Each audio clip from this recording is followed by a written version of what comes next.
Dumps it outside left. Jameer down to the 10. Jameer to the 5. Jameer to the end zone. Touchdown, Detroit Lions. Hand off Berry. Skirts to the left side. Breaks a tackle. And he will take it in. Touchdown! Touchdown, Detroit Lions.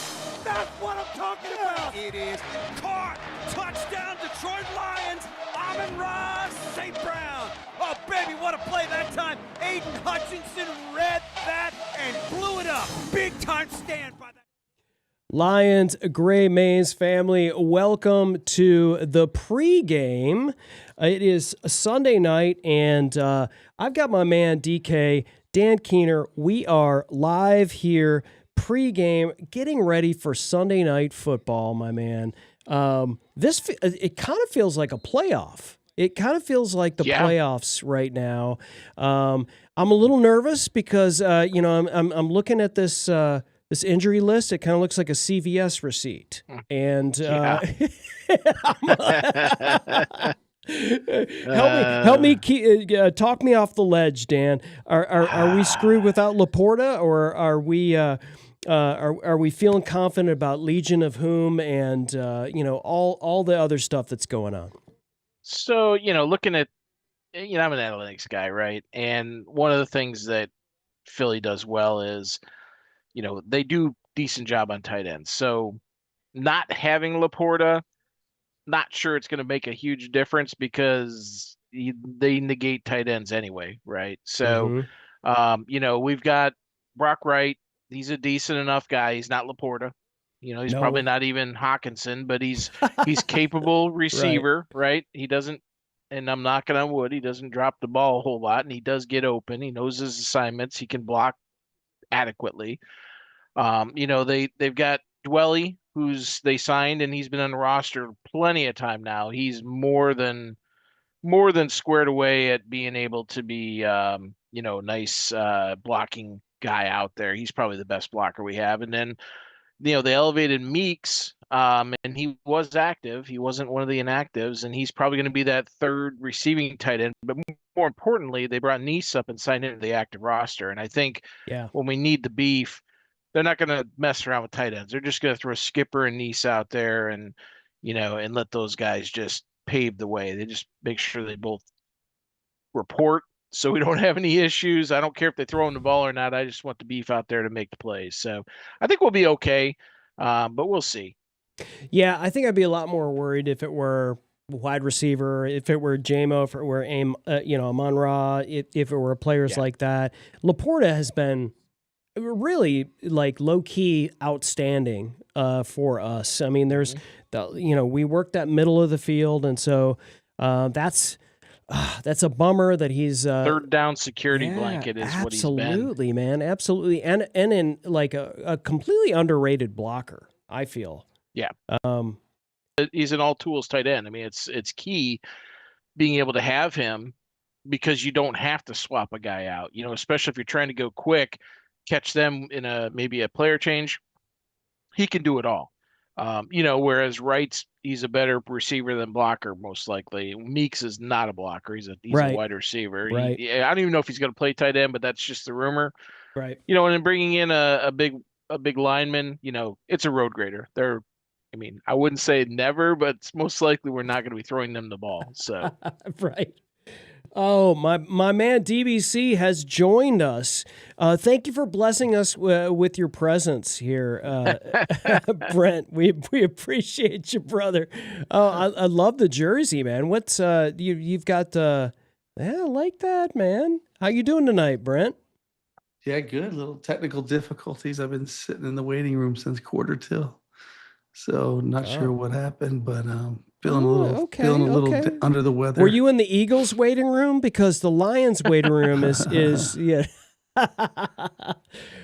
Boys, how are we feeling about tonight? Are we? I looked at the predictions, and all of us are predicting a Lions victory, but some of us by more than others. We did our predictions earlier in the week before Laporta went on IR. We're locking our picks in, but do you feel like your pick is at risk at this point, boys? No? Nah. I mean, I'm nervous, but I'm not worried, and here's why. Okay. And we've been saying it, all of us been saying it all year, and the big loss is it hasn't come to fruition. I think we know why. We have made the comment, all of us, because I post the items on the website. I collect them all. We have all said repeatedly we may have to outscore them in a shootout. With Dan Campbell calling plays, I have confidence that we are going to be able to score a lot more regularly than we were before when Morton was struggling, especially on first and second downs, getting into that trap, getting us in, our third down conversion rate this year has been awful. And one of the reasons it's been awful is because he's leaving us with like 3rd and 8 way too often. He's calling stupid flare passes or behind the, things that are just not working. And he keeps calling them all game. It's like, guy, it doesn't work. Move on, find something else, Ben Johnson he tries something a couple times. If it doesn't work, he might try it again later in the game, but he doesn't just repeatedly try and do it again and again and again, Right. So he learned quickly to try something else. So that's one of Morton's issues, and that's one of the reasons I think Campbell took over play calling. So I feel confident. Losing Laporta is a big loss. Our offensive line's kind of beat up, but looking at the stats, this Eagles team, they are prime. They are not a very good team on paper. They really aren't. It's crazy. They also have some they have some dysfunction in their locker room too. They've tried to quell it this week. The owner met with AJ Brown, but look, I mean, their weaknesses are the Lions' strength. They are absolutely garbage, hot garbage, not just garbage, against play action passes. Okay. Hello? What is the best thing that Goff does? Play action pass. And they also blitz at only like 21% blitz rate. That's like bottom 3rd in the league. That's one of Goff's Achilles heels. So, you just start going down the list and you look at what they're good at. The two things they're good at is not giving up touchdowns and passing, and a very low completion percentage, like 58%. And that's because of their cornerbacks. Part of that's because of the reputation of their cornerbacks. They're not that good, just like Sauce Gardner was never as good as he was. He just got a lot of calls because he had an outstanding rookie year, and that just stuck with him, right? So we'll see how it goes today. I'm sure there's going to be a lot of flags get thrown, but I feel that we can handle I feel like we can score against their defense. Jalen Phillips was added, and he might help bolster that pass rush because, by the way, their pass rush sucks. They had like 5 sacks in a year, Their pressures, hurries, knockdowns. You just go through the list. They're bottom 3rd across the board, except for I think maybe hurries. It might have been in the middle of the pack. I mean, Lions literally are better than them at everything, and not even like by a couple spots. That's like significantly better than them. Yeah. Good takes there. Folks, if you're just joining us, we are Lions Gray Mains, and we go live almost every time before the game, but we definitely go live every Tuesday at 7 p.m. Eastern. And so you're welcome to join. Hit us up on the chat. Give us your predictions for the game. So, we've got our predictions. We're going to hit those a little bit later in the show. And but we want to know if you're joining us and you're excited for Sunday Night Football on NBC, and as we are. It's a playoff atmosphere. Give us your predictions in the chat. We want to hear from you. Brent, my man, I wanted to get this take from you especially. And that is, this came out earlier today. This was something that Jay Glazer came out on Fox with. And I was actually a little surprised because I thought Dan Campbell was going to mitigate this. He was going to kind of play Sweden on this. He was going to kind of, let's see how long Morton can do. Maybe he's going to, this is a team effort. We're going to see. Maybe John Morton calls plays eventually. But we saw this news earlier today that Dan Campbell for the rest of the season is going to call plays for the Detroit Lions.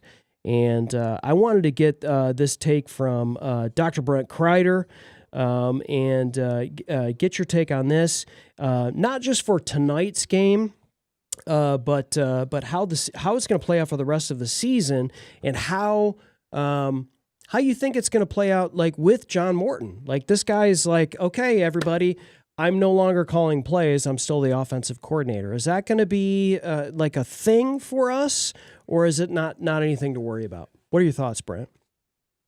Well, every year teams go through these controversies who are the elite teams in the NFL. The Chiefs last year won, I believe, 12-ish games by less than a possession. The Eagles were completely lost at various points. A lot of controversy about I'm not getting the ball enough. AJ Brown, they became very one-dimensional last year and ran the football significantly. Saquon had over 2,000 yards, and the receivers aren't happy. And in the NFL, balance is important. And what the Lions have managed to do through last season and the year before, by and large, was be elite and diverse in the offensive system that they were running. So they had really good balance. Play action passes on 48%. Play action, and then of course a high percentage of that was run, and a high percentage of that, or half the percentage of that, was pass. And what we saw with Johnny Morton was very predictable, very, very vanilla, and frankly, his inability to adjust during the game. Yeah, he just didn't make in-game adjustments, and I do trust that Dan Campbell made the best decision that he had to make given the circumstances with John Morton.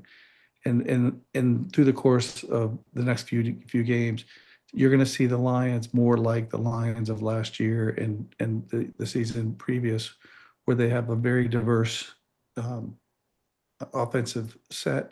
They're going to run a lot of play action. They're going to be able to take advantage of the Eagles tonight. If they start blitzing like the Vikings did a couple of weeks ago, if a team is exposed, then you'll see teams run the same sorts of plays to try and shut the offense down.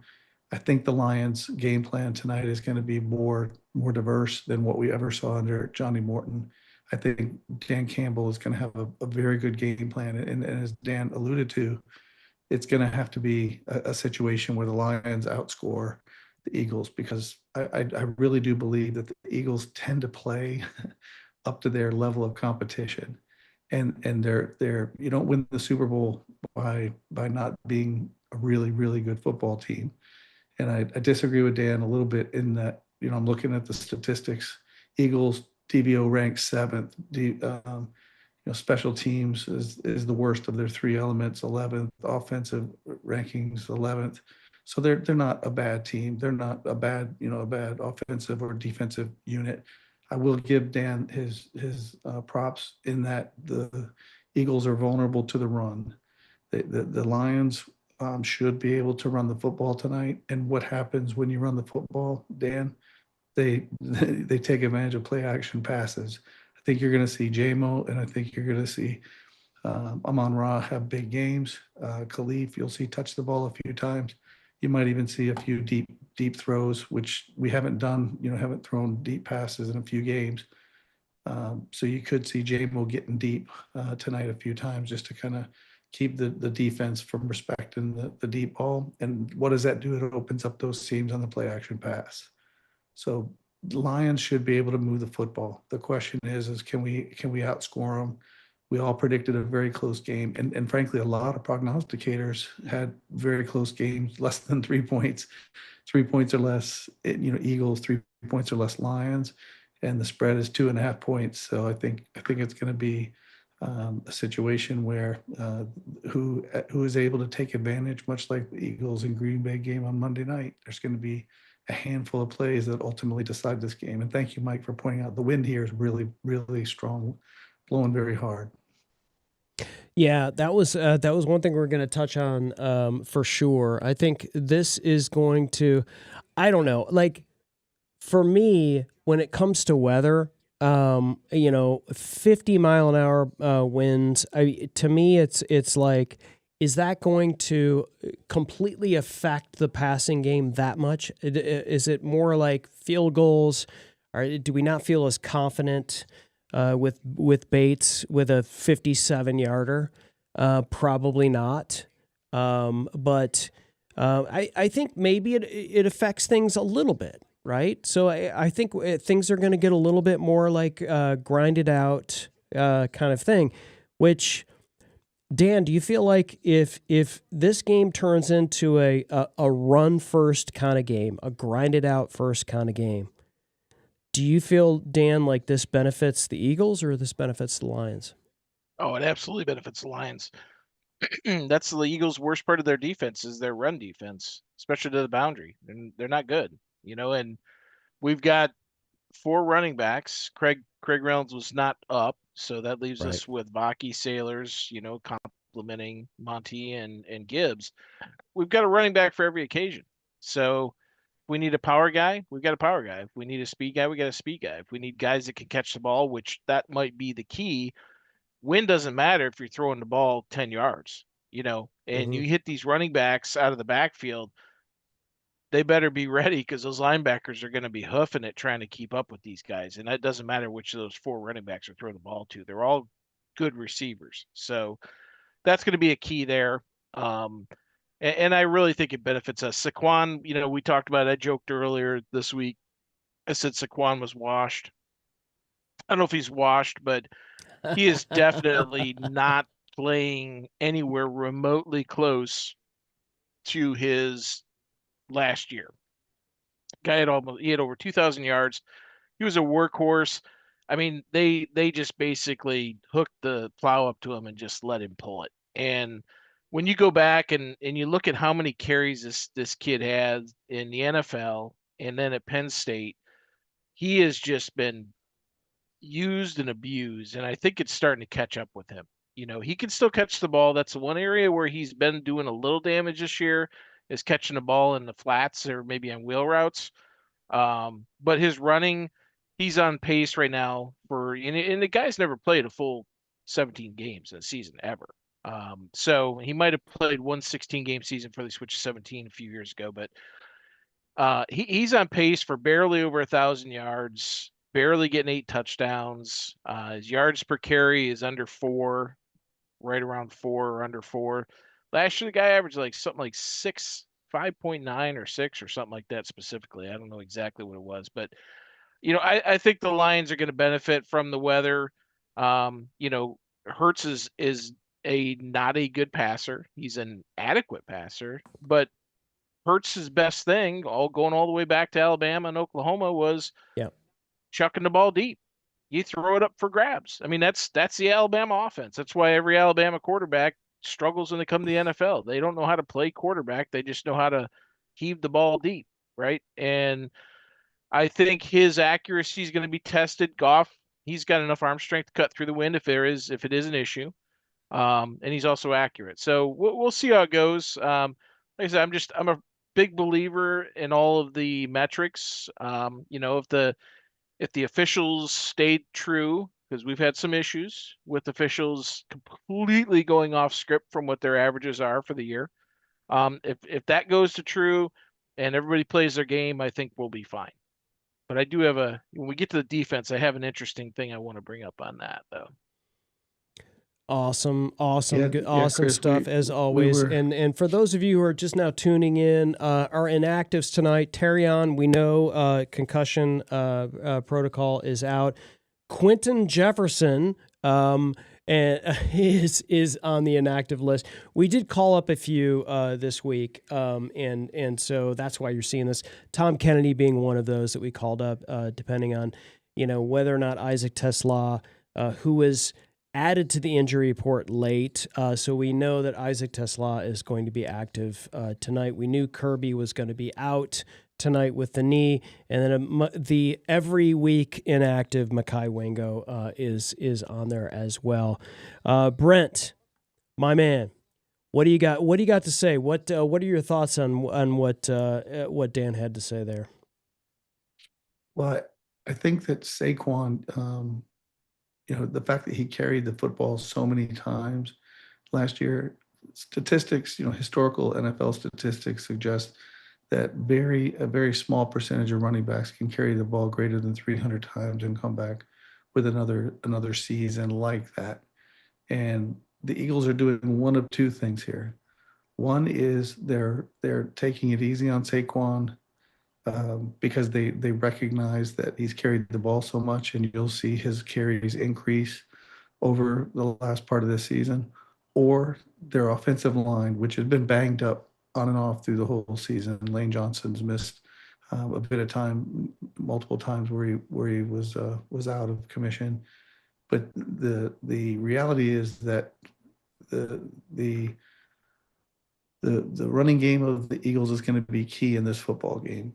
The Lions have been much better with our rookie defensive tackle from Ohio State in there than we have with DJ Reader and Ali McNeil. Why do the Lions not put him back in there and try to stop the run? I think time will tell whether or not some adjustments are going to be made there, because we haven't been quite the same at stopping the run this year. We're still, as we talked about earlier, we're still in the top 10 defensively in stopping the run, and I think tonight's going to be a big indicator as to whether or not we're going to continue to try and stack the box and stop the run. And if Dan is right, and their quarterback cannot really pass the ball accurately, the biggest threat from him is running the football. So we need to stop the run like the Packers did last week, and we need to be physical, and ultimately this game really does set the Lions up perfectly. I got to be honest with you. The what the Lions do well and what the Eagles don't do well, it's a perfect matchup for the Lions. Because if we can stop them from running the football and force them to be one-dimensional in passing, and we know we can run the football, and they're weak at running the football, how sweet is that, Chris, for a matchup when you're matching up against a powerhouse football team like this? What is the old saying in boxing?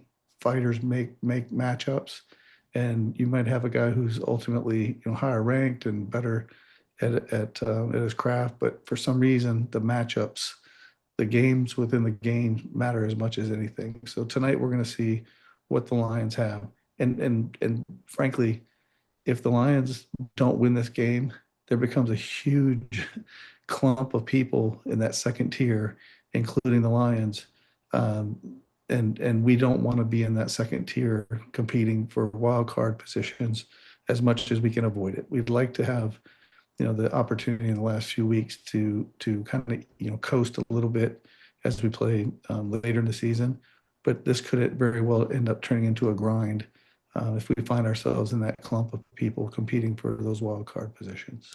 Yeah, and I think especially after you saw what happened with Minnesota and Chicago today, and and the Giants and Green Bay. Last year we had it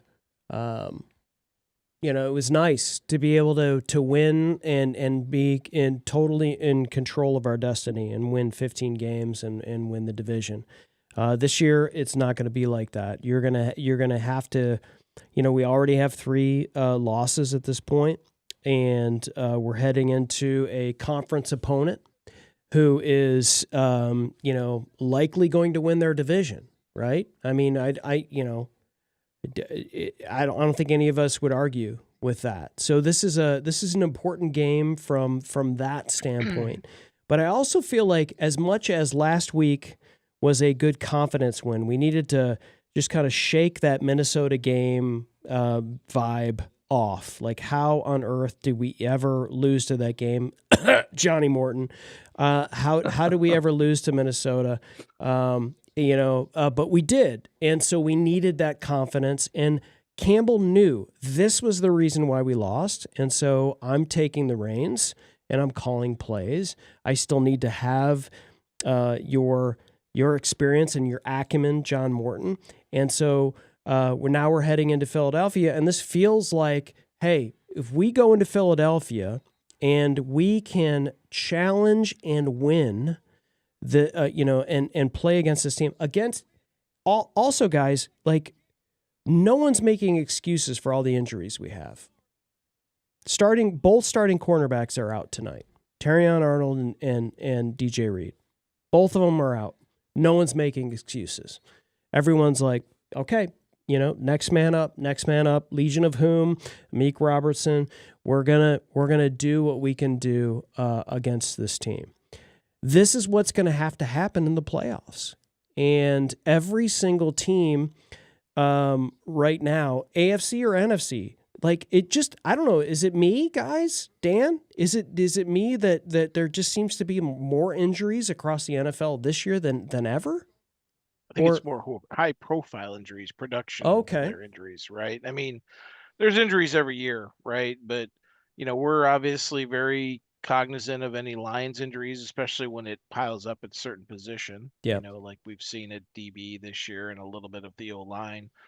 But you've had some big guys. Even today, I mean, guys are getting knocked out of game, but they're coming back. Jordan Love got knocked out. Aaron Jones got knocked out. For Green Bay, I think Jalen Daniels out for Washington for a while. So you're seeing more and more of the players that people know and make headlines, and it's being amplified because of various whatever reason. But production players are going down, and that's why we've talked about it on this show multiple times. Brad Holmes learned from last year when we got to the playoffs and we just ran out of street free agents to throw at the secondary. So he basically tried to stock his cupboard with as many veterans to augment the rookies across the board, so that way if he needed to pull somebody up in an emergency, he's already got that person available and there and to play, instead of having to bring someone in on Thursday or Wednesday to learn the scheme by Sunday. So I like his approach this year. Injuries, they might be up. Again, it could be just a perception thing. I think it is, just because of the high profile amount of them, but that's just me. Brent, what's your thoughts? Yeah, the amount of injuries, it doesn't seem to be any more to me than usual, Chris. Okay. It really is a situation where look at the course of last season. You'll see quarterbacks get hurt this season. Joe Burrow, Lamar Jackson. There's been a handful of quarterbacks, but they came back. We haven't lost any of those high profile quarterbacks yet this year, like in the past where quarterbacks are lost for the season. Joe Burrow's supposed to come back here in a couple weeks, and Lamar was out 3 games, and there hasn't really been a top running back that's been knocked out, any of the top running backs. So I don't know that it's worse than any years past. But the really tricky thing for the Lions is if we don't win this game, we fall back to the number 8 seed, I believe it is. And we then are heading into games against Los Angeles. We're heading against the Packers, against the Cowboys. We don't want to find ourselves in a situation where we're battling for the last wild card slot, having to play the Eagles or the Rams in the first round of the playoffs.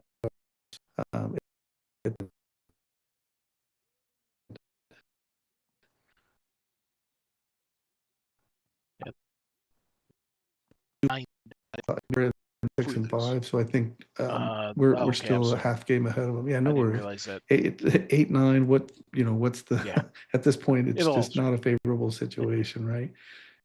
So Lions are, as we've talked about, are going to start getting more healthy, Chris. The Lions are going to start rolling players back out there. We should be getting DJ Reed back. We should be getting Kirk. We should be getting Terrion Arnold back in a week or two when he gets over the concussion protocol. Our defensive line is getting healthy, and as Dan said over the past couple shows, we're gonna start to have a situation where we end up having to cut players that are really good players, right? Yeah, we've got a couple of comments, and thanks for joining us tonight live. We have a comment from Corey Patterson, 1007. Pressure and sacks, simple and plain. Otherwise, we're in trouble. and he's going to be looking for A.J. Brown as well. So this is I have a note on that. this is an interesting thing. So, the pressure, especially from Hutchinson as of late, in terms of production, hasn't been fantastic. So what do you think, Dan, here on the comment here from Corey?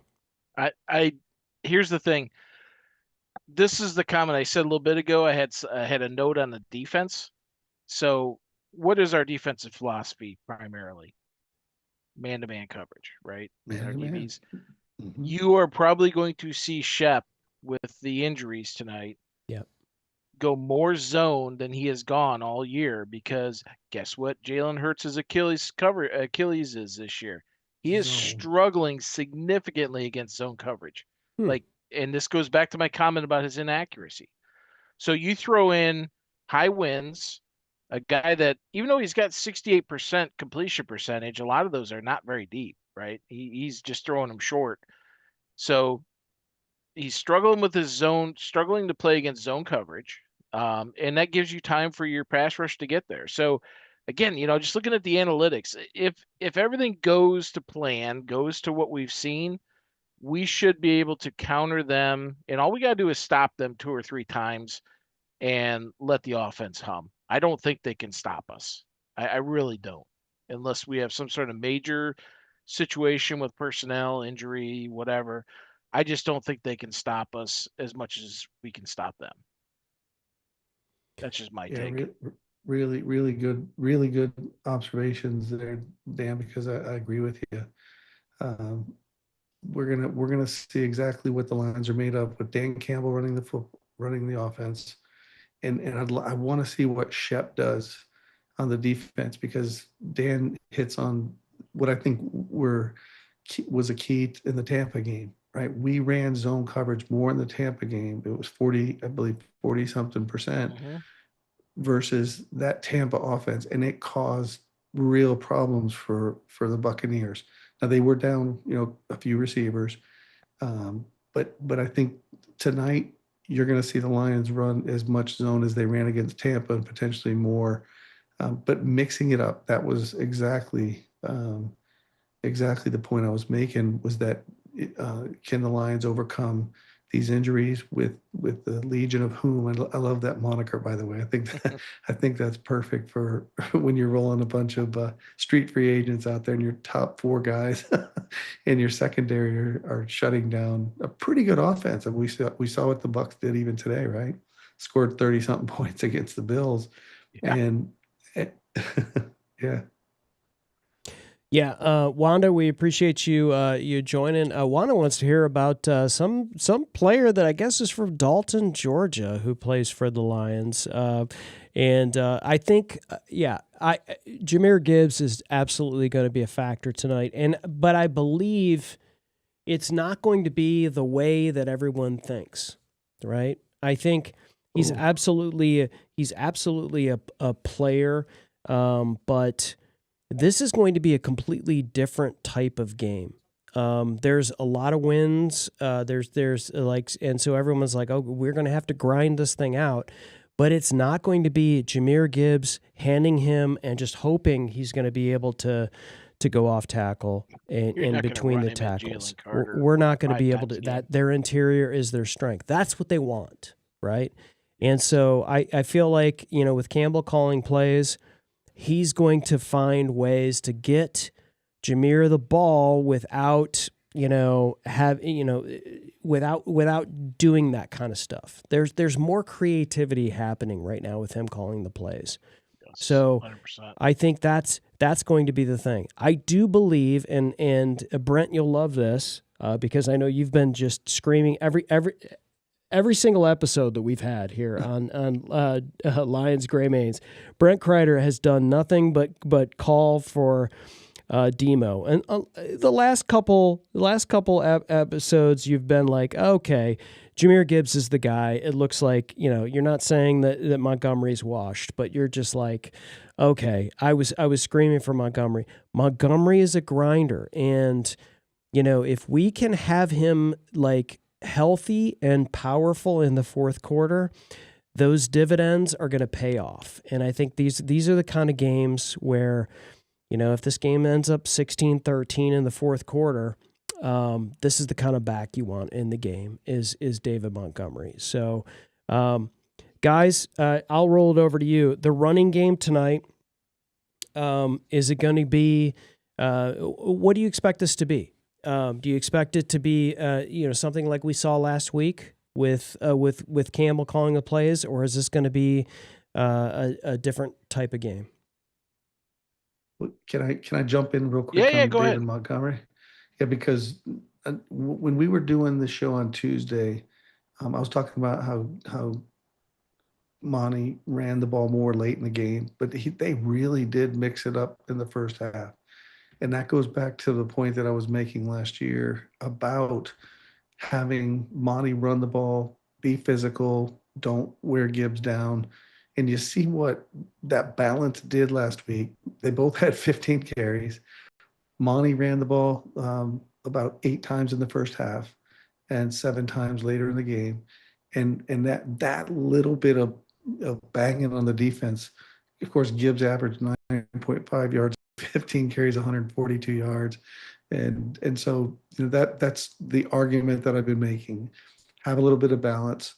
I think we would all take 142 yards a game, wouldn't we, from Gibbs with 15 carries? That's the recipe for winning football.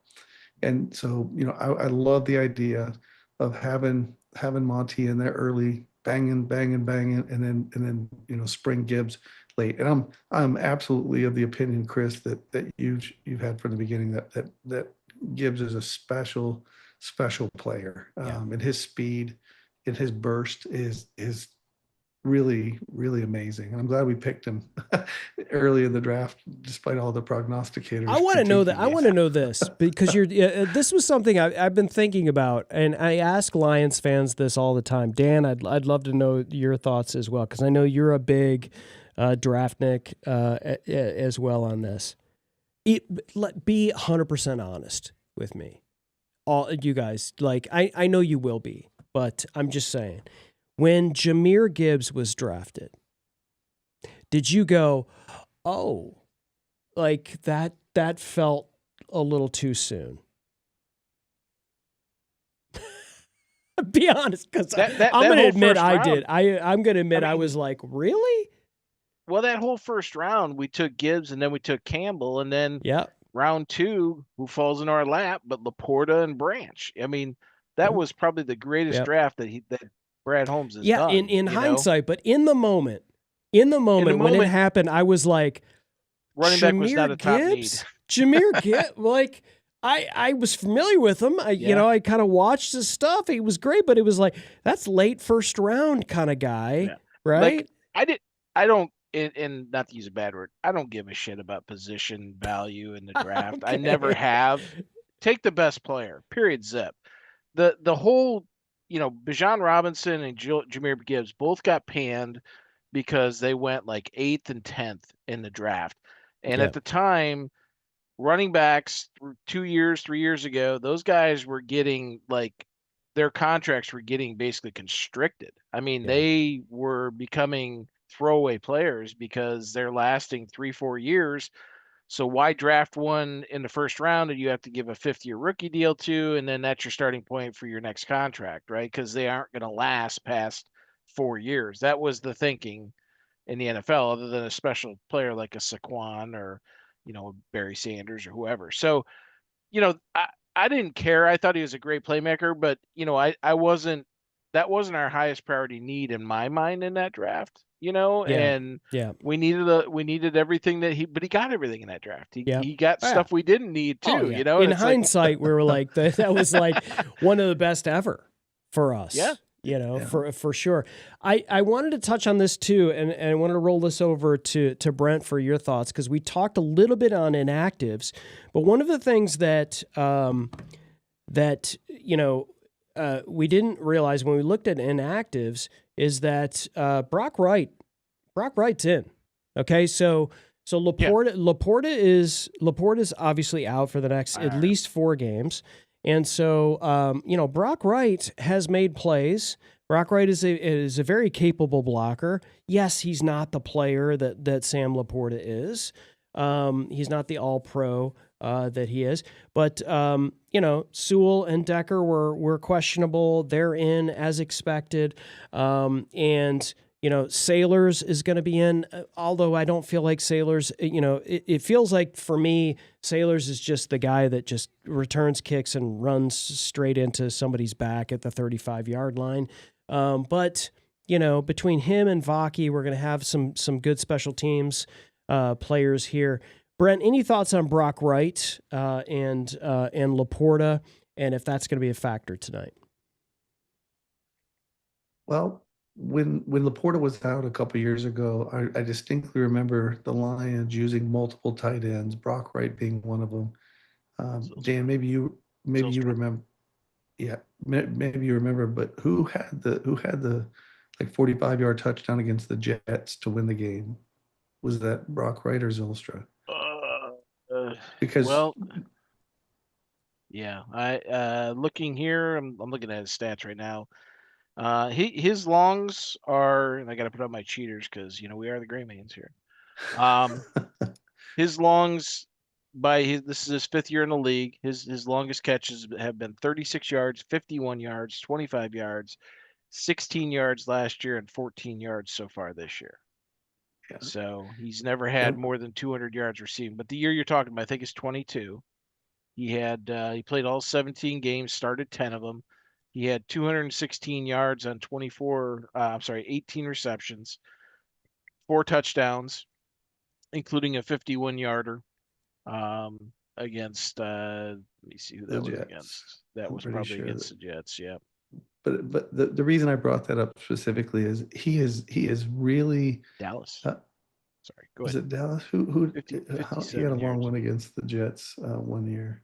Yeah. I'm pretty sure. Anyway, but the point is the guy can play. He is a Dan Campbell type of player. He blocks well, and I think one of the things that I'll say is the Lions haven't used Laporta this year to a great extent in the offense. He's had a good year. He's had decent statistics, but the reality is that Brock Wright can do a lot of what he can do.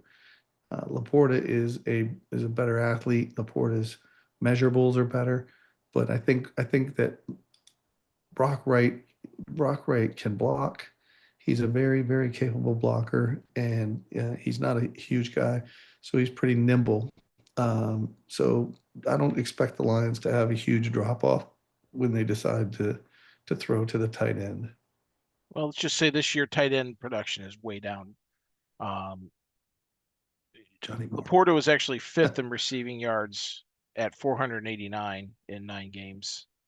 And the leader is Ty Warren out here with the Colts, and he's sitting at 617. So tight end position is, I think a couple guys have a shot at 1,000 yards. McBride, Ty Warren, and maybe Kelsey has an outside shot. That's about it, unless these guys blow up. It won't be obviously Laporta. And Tucker Kraft, he also got injured. So I just tied in I don't want to say it's been de-emphasized, but with the advent of 3 wide receivers, spread offenses thrown to the running backs, these guys just aren't nearly as valuable. I mean, hell, Christian McCaffrey's got 692 yards this year because he's been healthy the whole time, right? He's top running back out there. But they're just not nearly as productive as a third, second and first and second wide receivers are right now. So they're stealing a lot of the carries or a lot of the catches for those guys. Yeah, and Kittle's, don't be surprised if Kittle's blows up and has a good rest of the season. Is that after he comes off IR, or he played today? He had a touchdown catch today. Yeah, but Kittle's can play football, and he in fact he is the 3rd player ever behind a couple great wide receivers. They talked about this today on the game, to have 50 touchdowns and 500 receptions. Only the 3rd player in NFL history. So that's pretty elite company, right? Yep. He's definitely having an off year though before being injured. He's only averaging like 8 11.8 yards a catch. He's been usually around 12 at a minimum through his career. So, and I think part of that's the play out. I mean, Purdy's right. Was playing. Yeah. Mac Jones is throwing in the ball and situated if they have them and they have a special connection with them, and others can diminish them because they don't think throwing their strong suit. So Brent, I'm going to push back. I think Kittle will jump up. Brent, I'm going to push a little bit back on you. What you said earlier about Laporta, not being a factor. He's actually has the second most receptions, targets, yardage, receiving For tight ends or for the Lions? For the Lions. For the Lions.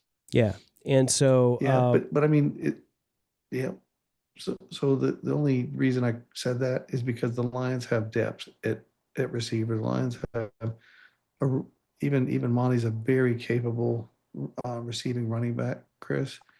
And if the Lions didn't have all the depth that they have, that's why Laporta doesn't catch more passes than he does. That's the only reason I said it.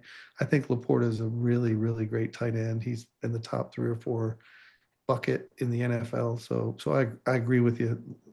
That you're going to miss a guy like that. But if we were to lose, somebody of that core I think we need somebody in the middle of the field, like Amon-Ra. His game is absolutely the middle of the field for sure. But he definitely gets attention, and that's why Laporta gets the single cover sometimes from linebackers and safeties, and so he's a good mismatch there. I just feel like is Brock Wright a guy that is as threatening as Laporta is? And so that's kind of where it makes me nervous in the passing game. Forget about him. Yeah. Yeah. What's that? No, I said let him forget about Brock Wright. That's when he does his most damage, when they don't pay attention to him. He sneaks out, runs that little 12-yard sideline out route, and he gets wide open. He runs a crossing pattern from the right tight end position and crosses the field and catches it going towards the out of bounds and turns it up. That's his bread and butter. And if they don't cover him because they don't think he's a threat, that's great for us. Because the first time they forget to cover him and he does it, then they're gonna start covering him. It's gonna open something else up. He's not Laporta. Let's just put it that way. But that's exactly, you said that better than I did, Dan, which is why Chris was pushing back on me. But do you guys know that in the RAS scores during that 2023 draft, that Jack Campbell was the 5th or 6th highest rated RAS score in the entire draft that year? That guy, his 40 was really well. I'm sorry, I didn't hear you. The what score? Relative athletic score. His RAS score. Yeah, Dan's real big on the RAS scores, and he's always posting these comparisons. Okay. And when we selected him, because you had asked earlier about the draft, but getting Laporta, who was a fantastic athlete, Brian Branch was, fell to us. We got so lucky because he was projected to be a top 20 pick in the draft. But Jack Campbell was one of the top athletes in the entire draft. And I would argue Gibbs's measurables, his 40 time was the fastest in that year's draft, Dan. He was, I think what Campbell and our GM were doing was picking athletes. They wanted players that could be difference makers in the game. And so, to Chris's point, Brock Wright is never going to be the athlete that Sam Laporta is. Nobody would make that argument ever. But I think, Chris, that Brock Wright is what I'll call salvageable, using air quotes. He's likely to get injured though. The more he plays, you guys may have noticed over the years, he tends to get banged up a little bit and end up on IR or missing a few games here and there. So let's hope that he can stay healthy for these next 4 or 5 weeks while Laporta gets healthy. Do we really know what Laporta's injury is, Chris, Dan? It's a back Mike? injury. He got speared by Kinlaw when he was struggling for extra yards. Kinlaw came up and hammered him right in the middle of the small of his back. And there's By the way, this is a great opportunity, Dan, for us to say, follow the Gray Mains on Twitter. Go to thegraymains.com. We're on Instagram. We're on YouTube. All of that stuff. Because Dan Keener saw the dirty play that hit Laporte. Oh, I'm sorry. Did I say that? Did I say that? I'm sorry. But I wasn't asking. I saw Dan's great post on that. No. I was asking. Well, what we saw was. that guy come in kind of late and low, and but listen, this is football.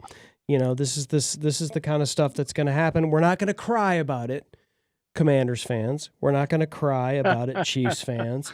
We're not going to cry about it, Vikings fans. We're going to power through next man up. That next man is Brock Wright. And tonight, ladies and gentlemen, the Detroit Lions take on the Philadelphia Eagles in Lincoln Financial Field. Boys, have you ever been to Lincoln Financial Field to see a game? Oh, hell no. I have. Dude, I can't stand being online with these idiots. I can't imagine walking around their stadium. They're the biggest bunch of a-holes I've ever seen. I've been to a game. The story is too long to share here. But if you remember Calvin Johnson's rookie year, and you remember they played in Philly, and the Eagles with Donovan McNabb as their quarterback wore those Team Sweden yellow and light blue uniforms. Do you remember this game? Calvin Johnson, rookie year. Calvin Johnson was hurt in that game. He went up for a pass late in the game. John Kitna threw him a hospital ball. And Calvin went up for it like the beast that he is, and it came down and just got. I mean, he was hurt, and it was not good. And I had been good all game, Dan. Brent, I had been good all game. I was there in my Lions gear. I was by myself, right? And I had been good all game. These guys around me had given me so much junk all game, and I was good. But as soon as he went down, everybody around me just gave Calvin Johnson so much crap and said, bring out the body bags. This guy saw, it was just the most subhuman kind of comments. And I responded to it. And when I responded to it, I was showered. I was showered with beer, urine, batteries. There was everything that I was showered on. And by the time I kind of came to, I had a security guard pulling me out, and I was out of the game. Just because you were. I didn't do anything, but the security guard pulled me out. So there you go. That's my Lincoln Financial Field, and I'm sure there are tons of Eagles fans. If you are watching this, both of you, and when that happened, I'm sure you're wearing that like a badge of honor, But that's exactly what happened to me on that day. Did they bring the night court from the old vet into the new Lincoln Financial Field, Right. or did they leave? Did they demo that when they took the old stadium down? Yeah, they actually had, they actually have a precinct there, where people get detained until they're transported into an actual police precinct. It is insane. They just kicked you out, right? They didn't arrest you, did they? No, there was no arrest. I mean, what are they going to arrest me for? They were just like, let me get this person out because we need to, It's more he needs to be safe. Situation. Yes, he needs to be safe. It's looking more like an extraction in your terms. Yes, Brent. We call it search and rescue. Exactly. They were trying to help Chris escape. But listen, they're passionate about their team. They're a different kind of passionate. So that's the other thing too. It's like Lions fans are passionate for their team, but we haven't had success really. Until recently, we haven't had this much success. Like we had one playoff game in '91 that we won, and versus the Cowboys, and we've never been to a Super Bowl, and so it's a different type of atmosphere, You know, when you go into Ford Field versus when you go to Lincoln Financial, as well. And listen, Eagles fans, you love your team. That's absolutely cool. Just be kind to people. Like, I came back and I was smelling urine on myself at that day. Like, what are we doing? What are we doing? What are we doing? What are we doing? Is anybody else some happy? popcorn. Is anybody else happy that the Chiefs lost? A little bit. I mean, I would have been happier had the other NFC teams lost. I could care less about the Chiefs. I mean, whatever. They beat us. Yeah. So Well, the you want Seahawks- teams that beat you to do really well. You don't want to lose to a stinker team like, I don't know, Vikings, who are just an absolute shit show with their awful, let's draft the 4th round quarterback at 10th overall pick because we're morons. Found that out today, didn't they? I had to get that in there. Sorry. He beat us, well, though. We'll see. I don't, And probably. and I'll He tell didn't you what, beat us. He drove didn't the beat us. team right down the field until they. We gave him Didn't 17 beat points us. and John Morton. We lost by 3 points. We had a field goal blocked, and they kicked a field goal on the return off that block kick. That is your loss right there. It has nothing to do with their offense or their fraud at a quarterback. Sorry. He is the dude. I don't know if he got his QBR above 10% by the end of the game. I think maybe he did. Shedeur might have got his above 10%. He was at 8.2 at one point tonight. But yeah, now he's off. He's gonna be he's what we call a coach killer. So sorry. I hate Mike his says guts. he's I as don't good like as him. Justin Fields. Well, Justin Fields actually, accomplished something in college from a passing standpoint. He didn't ride the coattails of, a program where they won it as a team, not because of him. And that's my point. And is they didn't win because of McCarthy. They handed the ball off. When they had to retool their offense midway through the year, Harbaugh took the ball out of his hands and he just handed it off. So that tells you all you need to know. There's a credibility aspect to this, right? Where when you make these statements that Saquon is trash and No, I didn't say he was McCarthy's trash. I said he was spent. Yeah. And I've got 2,000 carries in receptions You over said the he was last washed. 10 years. He was washed. Well, that's spent, washed. You call it what you want. But when a guy gets 2,000 carries over 8 years, 9 or 10, when you factor in, how many did he have in high school? I mean, at some point, these running backs, especially these big boys, they break down. They just can't No take question. that pounding consistently, right? And the numbers indicate he is struggling this year, and they overused him last year. And I went and looked, Brent. You made that comment about them holding him back. I went and looked, and he is not being used as many carries per game this year as he was last year. But he absolutely is right on the same number of carries per game now that he was doing during the heat of his Giants career of like 16.8. So he is right at his like career average. Last year was an anomaly. They had him up at like 19 per game, almost 20. But so yeah, from that regard, they're definitely not using him as much this year as last year. But that doesn't, it looks like they're not. I don't think they're holding him back.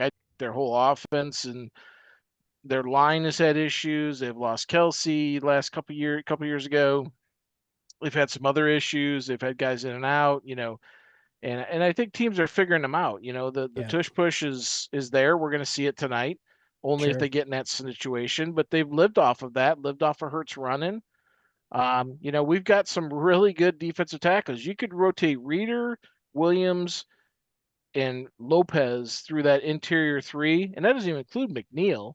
And all three of those guys are big boys. They're 320 plus, every single one of those guys. And they are great run stuffers. I've seen stats with Williams on the field and not on the field. I've seen stats with Lopez on the field, not on the field. They both show that the bottom line is our defense is really good against the rush in the middle. So, and our linebackers are so active and they transfer down and they don't miss that many tackles. So knock on wood, because we struggled and missed tackles against KC, right? We're like third in the NFL in missed tackles. We just don't miss that many. So I'm looking forward to the game. I hope it's not a blowout, but I think we're going to hold our own, and I think we're going to, again. Wait a I'm minute. You confident say you Campbell. hope it's not a blowout. That sounds like okay. That's just one of those things where it's like you look at it from like a common sense perspective. We're down Well, so I many hope it's a guys. They've got, blowout. I hope it's a blowout for us. I vote blowout. But you know what I mean, blowout, right? yeah, exactly. You look at it as, okay, we're down, 5 of our top 6 DBs, right? We're missing our top tight end. We've got 4 of 5 offensive linemen that are banged up, including a backup at left guard. So you're like, okay, we thought opening the season against Green Bay, no problem. We thought we were going to smoke the Vikings. We didn't, right? We thought we would go into KC and play well, and we didn't. So sometimes it changes. We also thought we were going to be in for a heck of a game against Tampa, and were we? We actually, that we were kind of comfortable most of that game. Things change. Same thing with Baltimore. Baltimore was healthy when we played them. They had a few guys out, but they weren't like decimated with like Lamar out or anything. We went in and Baltimore's not the team we thought they them. were, though, right? Agreed. Yeah. And that's a team that has injuries that's really decimated them, much like the Commanders, right? Those two teams, they have not been able to overcome their injuries. The Lions so far, Tampa Bay so far, they have been able to overcome their injuries and try and, as long as you can stay around 500 and start getting your guys back, then you start winning. I mean, we have some very winnable games ahead of us. New York Giants, the Cowboys, the Packers are winnable, assuming they don't show up like they did back in 23. And thank God Brent didn't offer me his tickets to the Thanksgiving game like he did last time. We got smoked. So I think, I don't think we're getting blown out tonight, but you just never know. I mean, all it takes is just one bad break or, the officials not going the way that we think it should go, or who knows. So. All right, folks, enjoy the game tonight. And hopefully as Lions fans, we will enjoy it just a little bit more. And tomorrow and the week upcoming, we'll feel that much better. All the food tastes better. You wake up with a smile, and hopefully that will be what happens. But you know what? If it doesn't happen, it's not the end of the world. It's just a football game, right? No. You're killing me. It is the single most important thing in the next 3 hours. Yes, it is. Yes, it is. All right, folks.